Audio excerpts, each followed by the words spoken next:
आज के वीडियो में कुछ सीखते हैं ऐसे इनोवेटिव तरीके जिससे आप ऑप्शंस और बेटर ट्रेड कर पाए।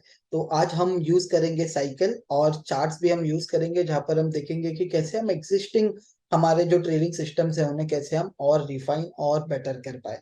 तो ये एनालिटिक्स को एक्सेस कीजिए, लिंक जो डिस्क्रिप्शन बॉक्स में होगा वहां से, आई कार्ड में भी पॉपअप होता होगा वहां से। शुरू करते हैं ये वीडियो। तो पहले समझते हैं कि आज हम डायरेक्शनल ट्रेडिंग पे डिस्कस करेंगे या नॉन डायरेक्शनल पे। तो हम डिस्कस करेंगे डायरेक्शनल ट्रेडिंग पे, यानी कि कोई भी एक इंस्ट्रूमेंट कोई एक डायरेक्शन में मूव हो रहा है, या तो ऊपर के साइड या नीचे के साइड, वो डायरेक्शन को कैसे पकड़े एंड वो डायरेक्शन को कैसे वैलिडेट करे एंड वो डायरेक्शन पे किस तरीके से हम ऑप्शन स्ट्रैटेजीज अलग अलग तरीके की बिठा सकते हैं, वो हम देखेंगे आज के वीडियो में। तो देखिए, पहला तो ये चीज बहुत क्लियर रखिए आप कि जब भी आप डायरेक्शनल ट्रेड करना चाहते हैं तो आप ऐसा मत सोचिए कि आपको पहला आदमी बनना है जो बॉटम पे खरीदेगा एंड पहला आदमी बनना है जो टॉप पे बेचेगा। इनफैक्ट आपको कोई एक ट्रेंड जो मार्केट में ऑलरेडी चल रहा है वो ट्रेंड को राइड करना है। ओके, मतलब लेट्स से आपको ऐसा नहीं कि कोई एक स्टॉक का बॉटम फिशिंग नहीं करना है कि एकदम गिरा हुआ स्टॉक है उसको जाकर खरीदता है, या एकदम बड़ा हुआ स्टॉक है उसको जाकर के बेचता है। कोई एक स्टॉक ट्रेंड में है, या तो बुलिश ट्रेंड या बेरिश ट्रेंड, उसको कैच करके उसको टैकल करने का हमारा एजेंडा है। तो वो कैसे करेंगे हम? तो देखिए, अभी बहुत सिंपल है कि हम इसमें जो बिल्टअप साइकिल है वहां पर हम आ सकते हैं। तो ये काफी फेमिलियर एनालिटिक होगा आप सभी के लिए। तो यहाँ पर सिंपल है, ग्रीन बॉक्सेस आपको लॉन्ग बिल्टअप बता रहा है, ब्लू बॉक्सेस लॉन्ग अनवाइंडिंग बता रहा है, रेड बॉक्सेस शॉर्ट बता रहा है, येलो बॉक्सेस शॉर्ट कवरिंग बता रहा है। तो पहला चीज हमको क्या चाहिए? पहला चीज हमको ये देखना पड़ेगा कि कौन से ऐसे स्टॉक्स है जिनमें ट्रेंड हो, क्लीन ट्रेंड हो। तो अभी देखिए, हम एक एक करके तो खोज नहीं पाएंगे कि कौन सा स्टॉक में क्या बिल्टअप आया था पास्ट में। तो हम क्या करेंगे, ये जो लुक बैक पीरियड है उसे 20 रख देंगे एज इट इज, एंड यहाँ पर फिल्टर सिलेक्ट करेंगे लॉन्ग या लॉन्ग अनवाइंडिंग का। यानी कि मैं तेजी ढूंढना चाहता हूँ कि मुझे वो सारे स्टॉक्स चाहिए जिनमें तेजी हो रहा है एंड जो भी डिप आ रहा है, जो भी गिरावट आ रहा है, सिर्फ प्रॉफिट बुकिंग के चलते आ रहा है, सिर्फ लॉन्ग अनवाइंडिंग के चलते आ रहा है। ठीक है, वो प्रॉफिट बुकिंग भी हेल्दी होता है बाजार में। तो मैं क्या कर रहा हूँ, यहाँ पर ये जो लॉन्ग अनवाइंडिंग का टैब है वहां पर क्लिक कर रहा हूँ, एंड देन आपको एनालिटिक्स सामने से पूछेगा कि काउंट, यानी कि ये लॉन्ग एंड लॉन्ग अनवाइंडिंग कितने दिन के लिए आप ढूंढना चाहते हो। कोई भी एक स्टॉक है, लेट्स से अभी इतने सारे स्टॉक्स है, आप ऑब्वियसली एक एक करके देख नहीं पाएंगे, राइट? तो एनालिटिक आपको पूछ रहा है 20 दिन के डेटा में से कितना दिन आपको ऐसा चाहिए कि स्टॉक या तो लॉन्ग साइड पर हो या तो लॉन्ग अनवाइंडिंग साइड पर। तो मैं कह रहा हूँ 14, कि 70% ऑफ टाइम स्टॉक में या तो लॉन्ग होना चाहिए या लॉन्ग अनवाइंडिंग होना चाहिए। तो ये क्यों होना चाहिए? क्योंकि आप सोचिए कि जो चीज पहले सस्ती थी लोगों ने तभी भी खरीदारी की, जो चीज अभी महंगी हो चुकी है तभी भी लोग खरीद रहे हैं। तो वो लोग क्यों खरीद रहे हैं? क्योंकि वो लोग ये सोच रहे हैं कि स्टॉक और ऊपर जाएगा, इसीलिए।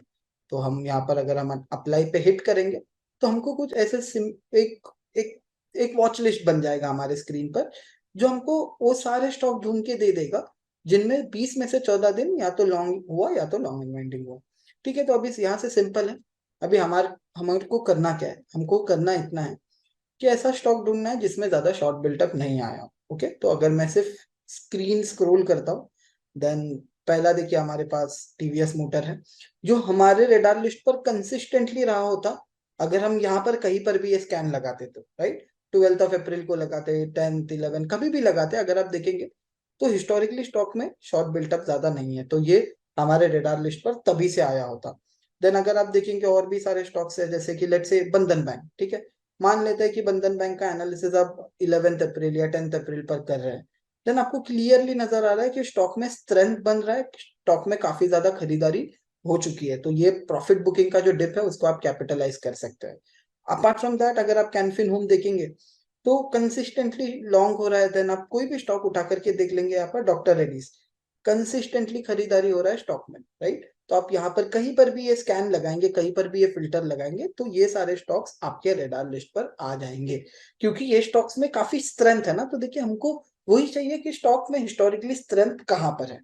ठीक है, फिर अभी ये स्टॉक्स मिलने के बाद हम क्या करेंगे, हम जाएंगे चार्ट्स पर। ठीक है, अभी देखिए इतना सारा स्टॉक्स है, ऑब्वियसली हम एक एक करके तो नहीं कर पाएंगे, बट आपको करना ये है, आपको आ जाना है चार्ट्स पर।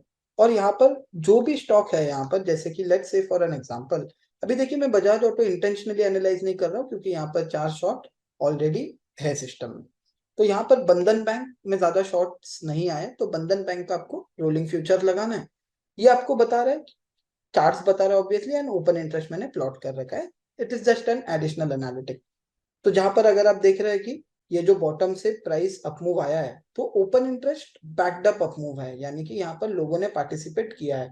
तो वो क्यों कर रहे हैं यहाँ पर, देखिए ये दिन से अगर आप देखेंगे ये बॉटम से यहाँ पर भी ओआई बढ़ा, यहाँ पर भी ओआई बढ़ा, तो ये ओआई क्यों बढ़ रहा है स्लोली एंड स्टेडीली, क्योंकि ये जो अपमूव आ रहा है यहाँ पर लोग कॉन्फिडेंट है। तो आपको ढूंढना क्या है, आपको ढूंढना ये कौन से ऐसे स्टॉक्स है जो लॉन्ग एंड लॉन्ग अनवाइंडिंग पे है 20 में से 14 दिनों के लिए, एंड ओपन इंटरेस्ट कंसिस्टेंटली बढ़ रहा है या नहीं। वो तो आपको जनरली यहाँ पर अगर कोई स्टॉक आता है तो उसका ओआई जनरली बढ़ता ही होगा, बट स्टिल एक बार आप यहाँ पर आकर भी यहाँ पर आकर के भी कंफर्म कर सकते हैं। ठीक है, इसके बाद एक आप कोई भी टेक्निकल एनालिसिस जो यूज करते हो, ठीक है, कोई भी इंडिकेटर आप यूज करते हो, तो यहाँ पर मैं एक एमएसीटी का एग्जांपल दे रहा हूँ, तो आपको वो पिक करना है। तो जैसे मैंने कहा था, ये अगर आप देखेंगे बंधन बैंक, तो बंधन बैंक आपको 3 अप्रैल अगर आप देखेंगे तो 3 अप्रैल 6 अप्रैल आप कहीं पर भी स्कैन करते तभी भी आपको बंधन बैंक आपके रेडार लिस्ट पर आता, क्योंकि यहाँ पर काफी ज्यादा लॉन्ग अक्यूमुलेट हो चुका है सिस्टम में। तो यहाँ पर अगर आप देखेंगे 5 6 अप्रैल से एमएससीडी पे भी एक पॉजिटिव हिस्टोग्राम्स फॉर्म होना स्टार्ट हुए, जो कि जनरली एक बाई सिग्नल होता है। तो वहीं से हम जाकर के अगर हम यहाँ पर भी खरीदते 206 पर, बंधन बैंक अभी कहाँ पर जाकर रुका है, बंधन बैंक अभी 225 पर जाके रुका है, टॉप टॉप बना है 225 का। तो इतना भी मूव मिल जाता है तो भी हमको मोर देन इनफ है। तो एक और बार हम करके देखते हैं, लेट्स से कोई भी एक स्टॉक पकड़ सकते हैं इसमें से, one of the clean is ITC. ठीक है, आईटीसी सबसे क्लीन नजर आ रहा है यहाँ पर। कहीं पर भी आप ये स्कैन करेंगे 12 अप्रैल 18 अप्रैल कहीं पर भी करेंगे, आईटीसी आपके रेडार लिस्ट पर आएगा, क्योंकि हिस्टोरिकली स्टॉक में अच्छा खासा ट्रेंड जमा हुआ है। तो अगर आप आईटीसी देखेंगे, ओके, तो लेट्स से आईटीसी, ये सेव कर देता हूं मैं लेआउट, तो देखिए काफी क्लीन है कि मैंने डेरिवेटिव डेटा को पूछा कि कौन सा ऐसा स्टॉक है जिसमें तेजी हो रहा है, तो डेरिवेटिव डेटा ने कहा आईटीसी है, बंधन बैंक है, उसमें तेजी हो रहा है। देन मैंने एमएससीडी को पूछा कि ओके कहाँ पर एक अच्छा पॉजिटिव हिस्टोग्राम फॉर्म हो रहा है, तो जैसे कि यहाँ पर आईटीसी में अगर आप देखेंगे 11 अप्रैल से पॉजिटिव हिस्टोग्राम फॉर्म होना स्टार्ट हुआ है, और उसके साथ साथ ओआई भी बढ़ रहा है, यानी कि आईटीसी में ये जो मूव आ रहा है वो मूव सस्टेन होने का जो चांस है वो ज्यादा बढ़ जाता है। एंड तब से अगर आप देखेंगे 393 से 412 तक स्टॉक में एक अच्छा अपमूव आ चुका है। एक लास्ट बात बताता हूँ कि हमको क्या करना है, बिल्टअप साइकिल में आना है। 20 में से 14 दिन कौन से ऐसे स्टॉक्स थे जिनमें लॉन्ग या लॉन्ग अनवाइंडिंग हुआ, वो ढूंढना है, एंड यहाँ पर आकर के वो स्टॉक को प्लॉट करना है रोलिंग फ्यूचर उसका। ठीक है, ये पहला स्टेप हो गया आपका।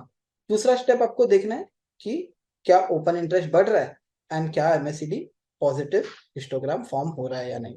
जैसे ही हो जाता है देन वो आपके लिए एक रेडार लिस्ट पर आ जाएगा आपके स्टॉक। फिर ये हो गया इंस्ट्रूमेंट पिकिंग।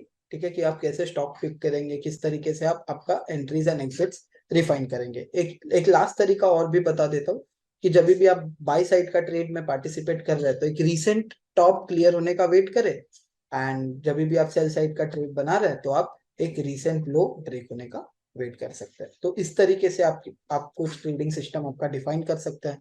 एग्जिट कंडीशन के लिए आप एक मूविंग एवरेज का यूज कर सकते हैं, है ना। आप एक सिंपल 20 पीरियड का मूविंग एवरेज आप यूज कर सकते हैं, या थोड़ा सा इसे रिफाइन कर सकते हैं, बट मेरा आइडिया ये है कि आप डेरिवेटिव डेटा से ट्रेड निकाल कर आप उसे टेक्निकल डेटा के साथ कंबाइन करके आप ढूंढ सकते हैं कि ओके दोनों जवाब सेम आ रहा है क्या। अगर आप यहाँ पर देखेंगे तो यहाँ यही पर मूविंग एवरेज ने आपको एग्जिट दे दिया कि बेसिकली सेल साइड का ट्रेड अगर मूविंग एवरेज के नीचे बंद हो जाता है तो हमारे लिए वो एक काइंड ऑफ एग्जिट है। एंड यहाँ पर एमएससीडी भी देखिए नेगेटिव हिस्टोग्राम फॉर्म करना स्टार्ट किया है तो वो हमारे लिए एग्जिट है। ओके, तो इस तरीके से भी आप कर सकते हैं। देन अगर आप बंधन बैंक में भी देखेंगे, ओके, तो बंधन बैंक में देखेंगे तो अभी आप कहीं पर भी यहाँ पर ट्रेड इनिशिएट करेंगे तो क्लोज कहीं पर भी इसके नीचे नहीं आया 20 पीरियड के लाइन के, तो तब तक आप ट्रेड में कैरी ऑन कर सकते हैं। ओके, सो मतलब आइडिया ये है कि हम 3 4 चीजों को एक साथ यूज करके एक सिस्टम बना सकते हैं। ओके, तो यहाँ पर आप स्ट्रैटेजीज क्या यूज कर सकते हैं, तो जब तेजी का साइड का ट्रेड है तो आप बुल कॉल स्प्रेड जैसे स्ट्रैटेजीज को ट्राई कर सकते हैं, बुल पुट स्प्रेड जैसे स्ट्रैटेजीज को ट्राई कर सकते हैं। एंड मंदी के साइड के लिए करना इसका कंप्लीटली उल्टा है। सो ये तेजी के साइड के लिए होगा, मंदी के साइड के लिए शॉर्ट शॉर्ट कवरिंग। कौन से ऐसे स्टॉक्स हैं जिनमें 14 दिन या तो शॉर्ट हुआ या शॉर्ट कवरिंग हुआ, तो यहाँ पर आपको आ जाना है एंड बस देखना है कि कौन से ऐसे स्टॉक्स है जिनमें अभी भी ये शॉर्ट ट्रेंड चालू है। तो अगर आप देखेंगे एशियन पेंट में कुछ शॉर्ट ट्रेंड एग्जिस्ट नहीं कर रहा है, बिकॉज यहाँ पर ज्यादा शॉर्ट आ नहीं रहा है हाल फिलहाल में। तो आपको क्या चाहिए कि ऐसे स्टॉक्स जिनमें काफी ज्यादा शॉर्ट बिल्टअप हो रखे हैं, जैसे कि ग्रासिम हो गया, देन HCL टेक हो गया, दिस वन इन्फोसिस हो गया।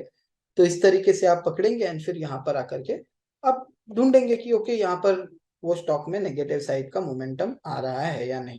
तो देखिए अभी जैसे कि ग्रासिम में अगर आप देखेंगे तो स्टॉक एक शॉर्ट शॉर्ट कवरिंग साइकिल में है, लेकिन प्राइस एक्शन उससे खासकर सपोर्ट कर नहीं रहा है। MACD में ज्यादा कुछ आपको नेगेटिव मूव आने नहीं देखने मिले।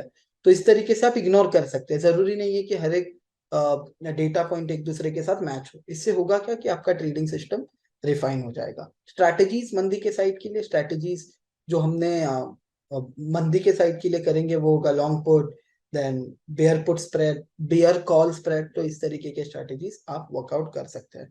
लास्ट थिंग, यहाँ तक पहुंचने के बाद आप ऑप्टिमाइजर में इनपुट दे सकते हैं। तो आपको पता ही होगा ऑप्टिमाइजर एक ऐसा टूल है जो आपको डायरेक्टली स्ट्रैटेजी कंस्ट्रक्ट करके देता है। तो आप डायरेक्टली यहाँ पर टारगेट स्टॉप लॉस इनपुट करके आप स्ट्रैटेजी बिल्ड कर सकते हैं। तो चेक कीजिए बिल्टअप साइकिल एंड आइडेंटिफाई कीजिए स्टॉक्स आपके डायरेक्शनल ट्रेडिंग के लिए बहुत ही आसानी से। Thank you.